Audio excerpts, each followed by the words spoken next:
আজকের সম্মানিত সভাপতি ও নেতৃবৃন্দ, সবাইকে মেকানিক্স ইউনিয়নের পক্ষ থেকে আন্তরিক শুভেচ্ছা অভিনন্দন। আজকে মহান মেয়ে দিবস, কিন্তু মহান মেয়ে দিবসের যে বিষয়গুলি ছিল আন্তর্জাতিকভাবে, যে 8 ঘন্টা কাজ, 8 ঘন্টা ঘুম, 8 ঘন্টা বিনোদন, কিন্তু আমাদের দেশে যেই শ্রমিকদের যে 8 ঘন্টা কাজ, আসলে কি 8 ঘন্টা কাজ হয় কিনা? কারণ 16 ঘন্টা, 17 ঘন্টা, 18 ঘন্টা কাজ করতে হয় শ্রমিকদের। তো সবচেয়ে বড় দুঃখের বিষয় হলো মহান মে দিবসের ভিতরেও আমাদের শ্রমিক নেতা সেলিম মাহমুদ আজকে জেলখানায়। এটা তো আমরা চাই নাই, এটা তো প্রশাসনের কাছে আমরা চাই নাই, এই রাষ্ট্রের কাছে আমরা চাই নাই যে আজকে সেলিম মাহমুদ জেলখানায়। আমরা মহান মে দিবস পালন করতেছি।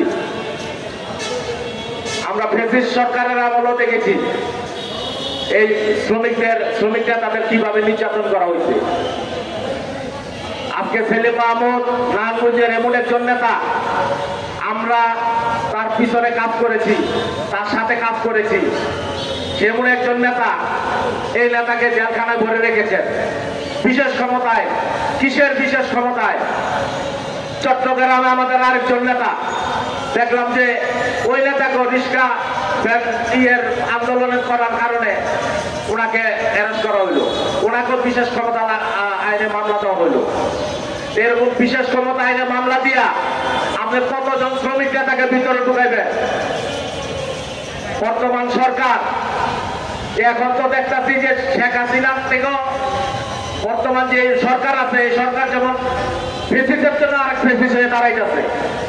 আমরা তো এটা আশা করি নাই। আমরা 5 আগস্টের পরে আমরা চেয়েছিলাম কি, এই রাষ্ট্রটা কি চেয়েছিলাম? আমরা চেয়েছিলাম যে শ্রমিক, কৃষক, সমস্ত মানুষ শান্তিপ্রিয়ভাবে বসবাস করবেন এবং সবার ন্যায্য অধিকার প্রতিষ্ঠিত হইব। কিন্তু আমরা আজকে দেখলাম সেলিম মাহমুদ আজকে মে দিবসে উপস্থিত নাই বলতে আমরা সবাই আছি, আমরাই সবাই সেলিম মাহমুদ। এক সেলিম মাহমুদ, 2 সেলিম মাহমুদকে জেলখানায় ঢুকে রাখলে শ্রমিকদের অধিকার বঞ্চিত হবে, এটা ভাবার কোনো কারণ নাই। আমাদের নেতা আরেকজন বলছে যে আমাদের ধৈর্যের বাঁধ ভাঙার চেষ্টা করবেন না। আমরা এখনো ধৈর্য ধরে রয়েছি, আমাদের ধৈর্য বাঁধ ভাঙবেন না।